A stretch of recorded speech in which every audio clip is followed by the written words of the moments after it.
We are starting off episode 10 with the introduction to Sue's favorite place, the arcade. And right off the bat we have a machine displaying our triangle friend Bill. Great to see him again. As Sue explains to Stan and Mabel how much he learned from being here, for example, how to cross the road, we get some references to games that really exist, like Frogger, here called Frog Time, and Pac-Man, here called Ghost Maze. And as we move on to the machine where Sue's learned to dance, we get to see McGucket breaking it down on a broken Dance Dance Revolution machine. Classic McGucket. Then Stan, even though he doesn't seem too fond of the whole situation, gets hung up on a machine that's called Insert Token. And well, you can probably guess what it does. You insert a token and it just displays you win and then resets. And somehow, in the back of my head, I had this idea that this led to him playing that machine over and over again, but I suppose that was just my imagination because that doesn't happen. He gets angry that the machine just reset and that's basically it. After that, we're moving closer to the crux of the whole episode, with Dipper and Wendy having a good time playing Fight Fighters? Okay, a Street Fighter knockoff.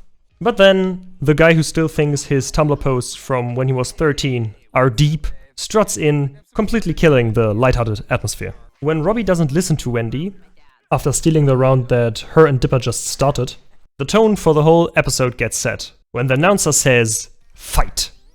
After the intro, we cut to the Pines family and Sue's sitting in the living room playing poker, and I love the attention to detail with Waddles here, because he's sitting on the box. That way he can easily look onto the table and view Mabel's cards that she's actually showing him. Mabel, being the absolute poker king, of course wins the whole pot. And because I don't know anything about poker, I had to read up on the version they are playing. And it's called 7-stud poker, so you play with 7 cards. And she actually had a 4 of a kind, which is the second best hand. The more you know. The game gets interrupted by insanely loud, earth-shaking guitar sound, mistaken by Sue's as him picking up a radio station in his head. Even for Sue's standards, that seems a bit far-fetched. But then the horrible vocals setting in announce that Robbie is actually the source of the noise. As I mentioned before, he didn't really listen to Wendy when she told him that she's going camping with a family, and that's why he's standing in front of the house trying the Romeo and Juliet method, and calling her down like a dog? Doesn't seem really respectful for your girlfriend, but you do you. When Dipper then mentions Robbie's abysmal listening skills, they get into a scuffle when Robbie wants to call Wendy to ask her if she would go on a date with Dipper, because he noticed that Dipper is crushing on Wendy. When Dipper slaps away his phone, it breaks, and Emo Elmo challenges him to a fight. Dipper, being a 12-year-old nerd with noodle arms, is of course pretty scared about the fight, and Mabel gives him the advice that they should just hate each other in silence, like girls do. Stan of course puts up the question if Dipper wants to face Robbie like a man and fight him, or yes, this theme comes around again, to hide like a wimp.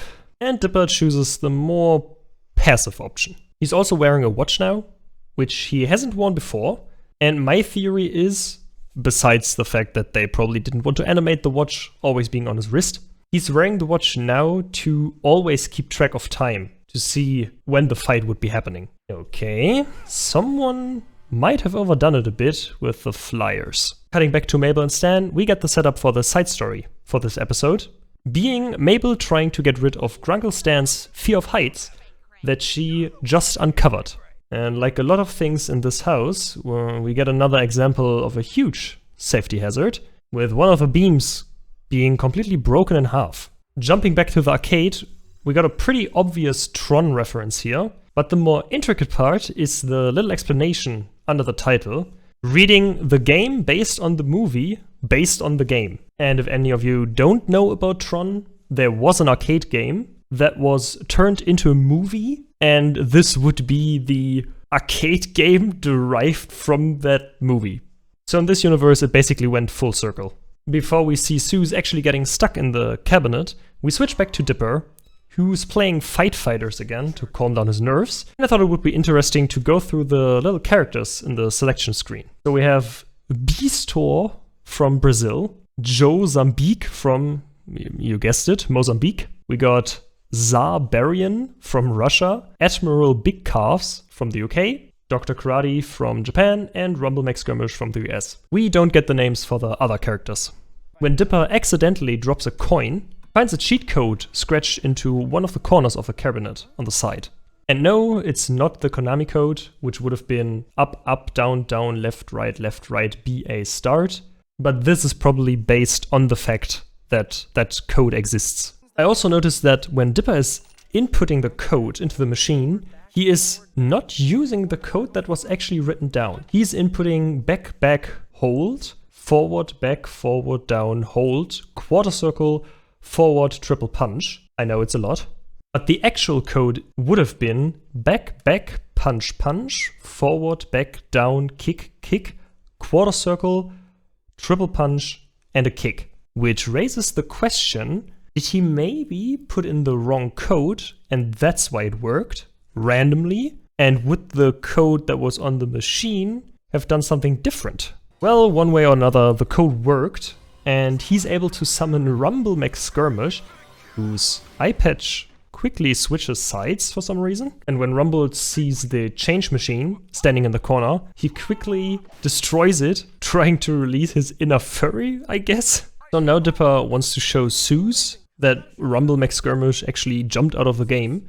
But Dipper searching for Zeus isn't really the most efficient way, I would say. He just looks from left to right and says Zeus, and wonders why he couldn't find him, even though Zeus wasn't even around Dipper, because he was standing at the Nord cabinet, which he apparently actually managed to get inside of. Now, being stuck. Man, bro's gonna have insane neck pain, if he doesn't already. Switching back to Mabel's quest to get rid of Stan's fear of heights, she gives him some high heels for Great Uncle's Day, which, by the way, is not a holiday, when he denies having a fear of heights, but immediately shits himself when he sees someone skydiving on TV. Back to the adventures of Dipper and Rumble, now standing in the kitchen, F. Farty McFly by the way.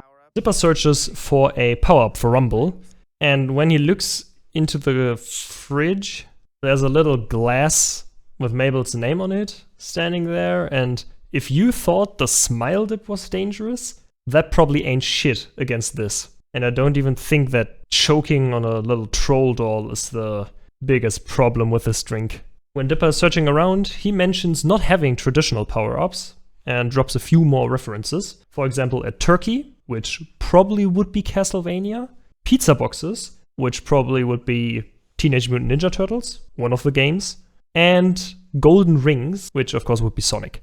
He decides to go for the taco, and Rumble opens his inventory screen, which shows the taco, a CD, an apple, and for some reason, a lit fireplace. If this is really just his equipment, that would mean that he put a fireplace in his pockets, which even for a video game seems out of place. When he selects the taco, it also says new weapon, and I don't think this would constitute as a weapon, or work as such. When Dipper explains to Rumble why he should fight Robbie V, he lies to Rumble, saying that, yeah, of course, Robbie was the one who killed his father, because Rumble's whole shtick is about fighting people who killed his father. After blasting holes into the wall and ceiling and dropping a Captain Falcon reference, Dipper introduces Rumble to Mabel. She instantly says that he has a cool voice and wants him to read some words, with the last ones being poop and butts. Dipper leaves with the line, well, I see you after the fight, and it seemed a bit off to me when viewing the scene for the first time. And that's because the audio isn't really synced with the animation. The line starts out before his mouth even starts to move. When they are on their way walking through town to get to Robbie, nobody really seems to care about the giant, jacked, glowing, blurry dude running around with some random kid. Probably because that's just a perfectly normal situation in Gravity Falls. But I guess that doesn't seem too bizarre when there's also metal pipes and katanas just lying around in the street. That seems very unsafe. But before we actually get to the fight, we switch back to Mabel asking Stan to come with her while being blindfolded, which he responds to with beats sitting around being old. And yeah, that's pretty hard to argue against. And to get him to go with her without him getting too suspicious, Mabel lets her mischievous side win by telling him that she would never take him somewhere high, Scout's honor, while putting on a sweater with the, let's call it, honor hand symbol, knowing of course that she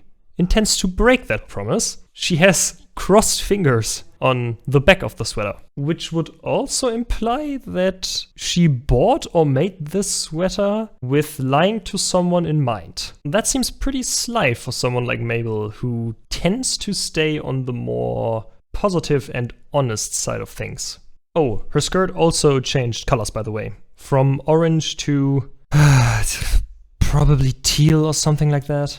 Now Dipper has arrived at the meeting place, and Bro over there apparently thinks that he's the antagonist of the story, sitting on the bank all edgy. And after he mocks Dipper, Rumble steps out and Robbie does something that seems really, really stupid, even for him. He mocks Rumble.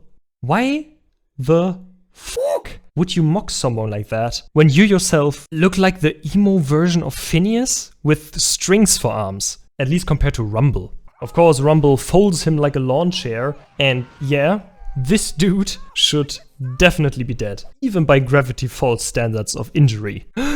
Oh no, who could have ever foreseen this plan completely backfiring? Wow, yeah, that was definitely absolutely unavoidable. When Dipper chases Rumble chasing Robbie, we get a little Donkey Kong reference, him throwing barrels, and the barrel stack actually changes, which sounds logical, but I don't think that many animations would have had the barrel stack actually depleting. And because the references that we got to this point weren't enough yet, we get another one when Rumble destroys a rich kid's new car in a bonus stage, referencing a bonus stage from the actual Street Fighters game. Closely followed by him performing a all-you-can-eat move, a reference to the actual move. The grill he knocked over also contained pizza? So I don't know where that little chicken on the bottom left came from, because there was no chicken flying out of that grill. Having a hard time keeping up with Rumble, Dipper meets Zeus in his pickup truck, who freed himself from the cabinet, mostly at least. Both of them driving after Robbie and Rumble, and right before they arrive, we get back to Stan and Mabel standing on top of the water tower when Robbie comes climbing up the ladder to hide. That plan didn't go too well though, because Rumble just annihilates one of the stilts, tilting the tower miraculously without the tower actually falling. Dipper steps in though to save Robbie from being beaten to a pulp, confessing that he lied to Rumble. Rumble starts a monologue about being betrayed and led astray, you know, the whole, oh, I'm the good guy and I can do bad stuff spiel, and then challenges Dipper to a fight because he's realized that the real bad guy is Dipper. Dipper takes on the challenge, finally facing his problems like a man, and actually gets one good hit in without really dealing any damage though. But, and now hear me out, I think he could have just done the thing that probably every noob does in fighting games, and that's just button mash, keeping Rumble stunned, because he definitely knocked out Rumble for a few seconds, until he KOs him. But he doesn't. Instead he runs away and hides in a tree. When Rumble strains himself to look up to where Dipper is sitting, he realizes that he doesn't have a looking up animation, which leads to him just falling to the ground, being basically flat, and Dipper discussing with Zeus if he should hang Rumble on his wall. This of course instantly backfires when Rumble uses his special move, making it rain fists, which apparently barely harms Zeus and Dipper, but they crush a car that's just nearby, so a bit inconsistent in power, I guess. And when Rumble gets back up, Dipper just takes the last hit, because he knows that he couldn't win, finally ending the round. After Dipper entered his name into the game, we get a look at Stan and Mabel, who are still standing on the tower. And when Stan realizes that he has survived the tower nearly falling, his fear of heights apparently through shock therapy just vanished. But Mabel looks pretty traumatized and apparently unlocked this new fear of heights. The tower also got weirdly twisted compared to the last time we saw it in full. The ladder is now on the right side of the Gravity Falls text, when it was on the left side when Robbie climbed up. And not only the ladder shifted, but the tower itself is also leaning into the wrong direction. Robbie fell down the side the tower leaned to, and now the tower leans in the opposite direction, with the ladder pointing more upwards. Getting back to Dipper, Robbie of course blames him for everything that happened, and Dipper says if Robbie still wants to fight, then they should just get it over with, standing in front of Robbie like he's just about to take the hit to end the whole debacle. Though Robbie, not being as tough as he made himself out to be, backs down, doesn't hit Dipper, because he has to take care of his hands when he wants to play guitar. That's at least what he said. So it's more like barking, not biting. Wendy now also arrives at the scene, having heard the fighting noises and screams, and her dad is looking like he actually doesn't know where he even is when he pulls out the map, which is a bit odd because it should be right next to Gravity Falls, and I don't know why he would need a map to locate where he is when he's the lumber of Gravity Falls. He should probably be a bit more familiar with the surroundings. In the end, because Wendy states that she hates guys fighting, Dipper says that they can't go on like that without losing Wendy, and Robbie and him settle on hating each other in silence, like girls do. What girls do. Thus, we have arrived at the end of another episode of Mysteries of Gravity Falls. I hope you enjoyed this one as well, even though it came out a bit too late. Sorry about that. We've also arrived at the halfway point for the first season, meaning we are already a quarter through the whole show, and I'm currently relatively happy with how these episodes have turned out, even though there are still a few things I'd like to tweak about them. Mainly that I want to focus a bit more on the character development side, but for some episodes that's relatively difficult because there's not much character stuff to talk about besides these little snippets with how the twins behave sometimes. But most of the times it's like more focused on the theme of the episode and less on how the characters actually change or interact. But I know that the further we get into the show, the more this will probably be possible. So that's also a thing that will change on its own a bit more as we progress. In the end though, I'm really happy to see, through your guys' comments mostly, that you are enjoying these episodes, and that some of you even think that these episodes are underrated, which is a huge praise and a real motivation booster for me. So thank you for all the support, and I hope to see you in the next episode of Mysteries of Gravity Falls. Until then, see ya!